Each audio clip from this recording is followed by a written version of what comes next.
Tous ceux qui font l'actualité sont en direct sur France Bleu Saint-Étienne-Loire. Il est 8h moins 10, en studio ce matin, Tiffany, le secrétaire général de la CFDT dans la Loire, Laurent Picotto, est l'invité de France Bleu Matin. Bonjour Laurent Picotto. Bonjour. Votre syndicat appelle aujourd'hui à la mobilisation des routiers contre la réforme du Code du travail dans plusieurs régions. Vous allez aussi distribuer des tracts pour expliquer ce qui vous déplaît dans cette réforme. Pourquoi vous ne vous mobilisez qu'aujourd'hui alors qu'il y avait un appel à manifester la semaine dernière avec la CGT ? Alors le 12 a été décidé bien avant que les textes paraissent ou qu'on sache de quoi on va parler. Du coup, il fallait un petit peu de temps pour assimiler l'intégralité des ordonnances. Et plutôt que d'y aller sans savoir pourquoi, on préfère expliquer à la population maintenant pourquoi on y va et effectivement en quoi ces ordonnances sont dangereuses. C'est pour ça qu'il y a cette distribution de tracts plutôt que d'appeler tout de suite à manifester ? Effectivement, et puis on a un grand rendez-vous le 3 octobre à Paris, 10 000 délégués qui se rencontrent et qui vont échanger notamment sur ces ordonnances. Et ensuite, il y aura des mouvements dans plusieurs secteurs. Alors chacun a ses méthodes, on le comprend bien, Laurent Picotto, entre la CGT, vous et les autres syndicats, mais vous êtes d'accord sur un point, les ordonnances qui vont réformer le Code du travail, elles vous déplaisent. Qu'est-ce qui vous gêne principalement à la CFDT ? Alors c'est une mauvaise réforme sur plusieurs points. D'abord parce que dans les petites entreprises, les moins de 20 salariés, celles qui constituent le tissu économique le plus important, terminer la négociation, le mandatement syndical, c'est-à-dire qu'on accroît la pression sur les salariés et du coup on lève le bouclier syndical qui parfois servait justement de tampon entre le salarié et l'employeur. Ce qu'il ne faut pas oublier, c'est que dans une entreprise, on n'est pas à égal quand on va face à son employeur pour négocier. Il y a le lien de subordination qui existe et du coup, le fait d'avoir un représentant syndical permettait justement de rééquilibrer le débat. Aujourd'hui, il y aura une pression telle sur ces salariés qu'à mon avis, on risque de voir des catastrophes sociales dans les entreprises. Donc pour vous, avec la réforme, il y a une vraie menace sur les droits des salariés, en tout cas la défense des salariés. C'est ça, Laurent Picotto. Effectivement, mais pas que ça, parce qu'aujourd'hui, sur notre tract, on met qu'on hypothèque aussi notre avenir, parce que les mesures de précarité à l'intérieur sont plus importantes. Donc légalement, on renforce la précarité. Du coup, qu'est-ce qu'on va dire aux jeunes, aux étudiants qui veulent intégrer le monde du travail quand on met un CDI de chantier qu'on appelle CDI, mais qui a duré limité. Du coup, c'est un petit peu le retour du CNE-CPE.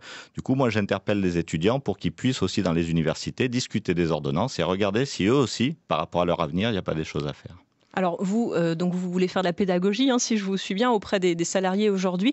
Il y a quand même des sections de la CFDT qui demandent à ce que le mouvement soit peut-être un petit peu plus visible, notamment la section métallurgie, qui appelle à une grande mobilisation nationale, comme il y a eu donc la semaine dernière, le 12, du côté de la CGT. C'est votre souhait quand même pour les semaines à venir, Laurent Picotto ?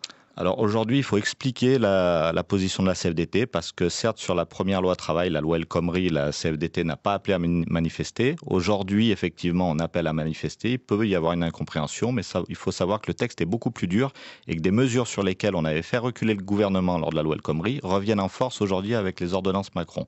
Du coup, il y a un moment donné où il faut aussi prendre ses responsabilités. 7h52, notre invité ce matin, Laurent Picotto, le secrétaire général de la CFDT dans la Loire. Ce qui peut surprendre le grand public, c'est qu'il y a quand même eu des séances de négociation, ça a en tout cas été présenté comme ça, entre les syndicats et le gouvernement au printemps et cet été. Ça a servi à rien ? Des concertations, donc après les concertations, on prend ce qu'on souhaite prendre, on donne aussi, suivant les rapports de force à qui on veut donner. Aujourd'hui, la CFDT a travaillé, moi-même je rencontre encore les députés pour expliquer nos positions et pour encore les faire modifier jusqu'à la parution au journal officiel, mais on a fait reculer déjà le gouvernement sur certaines mesures, notamment sur la saisine des prud'hommes qui passe de 2 ans à 1 an, c'était prévu 6 mois en cas de licenciement. Donc on a fait reculer sur cette mesure et sur d'autres. On espère qu'on va continuer à faire reculer le gouvernement sur les mesures qui nous semblent plus néfastes. Donc discuter, négocier, ça peut être plus efficace, Laurent Picotto, que manifester à tout va. C'est votre avis à la CFDT ? Il y a un temps pour tout, il faut regarder la stratégie. Aujourd'hui, on est encore dans la discussion avec les députés. D'ici le 3 octobre, nos équipes nous soutiennent qu'il faut durcir le mouvement. Donc c'est ce qu'on est en train de faire, notamment avec la FGTE, les transports CFDT. Du coup, voilà, on est juste les représentants de nos équipes. Est-ce qu'il n'y a pas des militants CFDT, des membres du syndicat, qui quand même bouillonnent d'impatience et qui ne vont pas aller manifester peut-être jeudi avec la CGT finalement, ou samedi avec la France Insoumise ? C'est possible, après chacun est libre de manifester, c'est un droit constitutionnel. Donc la couleur syndicale, elle ne veut plus rien dire dans ce cas-là. Mais peu importe, je dirais, le 12, j'ai des équipes qui m'envoyaient des photos qui allaient manifester avec la CGT, et je dis tant mieux, allez-y. Si en tant que citoyen, vous estimez qu'il faut manifester, ce n'est pas à la CFDT de vous l'interdire. Une dernière question, Laurent Picoteau, il y aura une autre grande mobilisation en octobre pour défendre les fonctionnaires. Là, c'est un appel unitaire de quasiment tous les syndicats. C'est une question plus importante finalement que la réforme de la loi travail, vu que là, vous arrivez à vous mettre d'accord?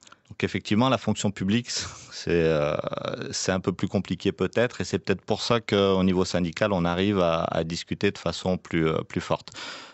Il y a des promesses du gouvernement qui ont été faites, qui ne sont pas tenues, et aujourd'hui, effectivement, les fonctionnaires grognent.